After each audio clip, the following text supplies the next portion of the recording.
കേന്ദ്ര സെൻസർ ബോർഡിന്റെ ആദ്യ ഇര താനെന്ന് സംവിധായകൻ M B Padmakumar. Token number എന്ന ചിത്രത്തിലെ കേന്ദ്ര കഥാപാത്രത്തിന്റെ പേര് ജാനകി എന്നത് മാറ്റി ജയന്തി എന്നാക്കാൻ താൻ നിർബന്ധിതനായി. ജാനകി സ്റ്റേറ്റ് ഓഫ് കേരള സിനിമയ്ക്ക് വേണ്ടി വാദിക്കുന്ന ഒരാളും അന്ന് തനിക്ക് വേണ്ടി നിന്നില്ലെന്നും എം ബി പത്മകുമാർ പറയുന്നു. ഇതിൻ്റെ ആദ്യത്തെ വിക്ടിം ഞാനാണ്. കഴിഞ്ഞ മാസം 22-ാം തീയതിയാണ് ടോക്കൺ നമ്പർ എന്നൊരു സിനിമ ഞാൻ സെൻസർ ചെയ്യാനായിട്ട് സെൻസർ ബോർഡിനെ സമീപിച്ചത്. അവിടെ ഇതേ വിഷയം ഞാൻ നേരിടേണ്ടി വന്നു. അതിൻ്റെ 2 കഥാപാത്രങ്ങൾ ജാനകിയും ഏബ്രഹാമും.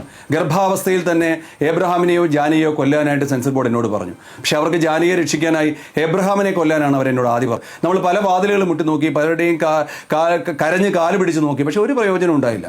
എന്നീ സമൂഹത്തിൽ JSKയ്ക്ക് വേണ്ടി വാദിക്കുന്ന ഒരാളും എനിക്ക് വേണ്ടി നിന്നില്ല എന്നുള്ളതാണ് ഏറ്റവും വലിയൊരു സത്യം, ദുഃഖകരമായൊരു സത്യം. നമ്മുടെ ഈ സമൂഹത്തിൽ പലരും ചോദിക്കാറുണ്ട്, നമ്മൾ ഓരോരുത്തരും സേഫ് ആണോ എന്ന്. സേഫ് അല്ല എന്ന് തന്നെ പറയും ഞാൻ. കാരണം അതൊരു ഗവൺമെൻറ്റിൻ്റെ കുറ്റമല്ല. ഗവൺമെൻറ്റിനെ പ്രീതിപ്പെടുത്താൻ ഇടയിൽ നിൽക്കുന്ന ചിലരുടെ ചില ചിന്തകൾ, ക്രൂരമായ ചിന്തകൾ മാത്രമാണ്.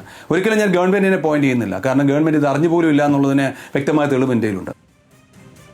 വിവരങ്ങളുമായി സൈഫുന്നീസയാണ് ചേരുന്നത്. സൈഫുന്നീസ, വളരെ ഗുരുതരമായിട്ടുള്ള കാര്യങ്ങൾ തന്നെയാണ് ഇപ്പോൾ എം പി പത്മകുമാർ ഉന്നയിക്കുന്നത്. ഇതേ പേര് തന്നെ, ജാനകി എന്നുള്ള പേര് തന്നെയാണ്. ആ പേര് മാറ്റേണ്ടി വന്നു, പക്ഷേ ഇതാരും അറിഞ്ഞില്ല എന്ന് പറയുമ്പോൾ എന്തെല്ലാം കാര്യങ്ങളാണ് എം പി പത്മകുമാർ ഇപ്പോൾ പറയുന്നത്? എം ബി പത്മകുമാർ സംവിധാനം ചെയ്ത ടോക്കൺ നമ്പർ എന്ന് പറയുന്ന സിനിമ ഉടനെ തന്നെ തിയേറ്ററുകളിലേക്ക് എത്താനിരിക്കുകയാണ്. കഴിഞ്ഞ മാസം 23-ാം തീയതിയാണ് ഈ സിനിമ കേന്ദ്ര സെൻസർ ബോർഡിന് മുൻപാകെ സെൻസറിങ്ങിന് വേണ്ടി നൽകിയത്. അപ്പോഴാണ് സെൻസർ ബോർഡ് പറഞ്ഞത് ഈ സിനിമയിലെ കഥാപാത്രത്തിന്റെ പേര് മാറ്റണമെന്ന്. ആദ്യം എബ്രഹാം എന്ന പേര് മാറ്റണമെന്ന് പറഞ്ഞു. പക്ഷേ ആ കഥാപാത്രത്തിന്റെ പശ്ചാത്തലം മാറ്റാൻ കഴിയുന്നതല്ലാത്തത് കൊണ്ട് തന്നെ പിന്നീട് ജാനകി എന്ന പേര് മാറ്റണം എന്ന് പറഞ്ഞു.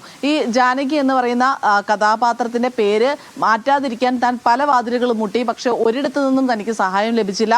പിന്നീട് തന്റെ ക്രൂവിനോട് സംസാരിച്ച് ഈ ജയന്തി എന്ന പേര് എന്നാക്കി ഈ ജാനകിയുടെ പേര് മാറ്റുകയും അതിനുശേഷം ഈ കഴിഞ്ഞ 9-ാം തീയതിയാണ് ഇത് സംബന്ധിച്ച് സെൻസർ ബോർഡിന്റെ സർട്ടിഫിക്കറ്റ് തനിക്ക് ലഭിക്കുകയും ചെയ്യുന്നത് എന്നാണ് എം ബി പത്മകുമാർ പറയുന്നത്.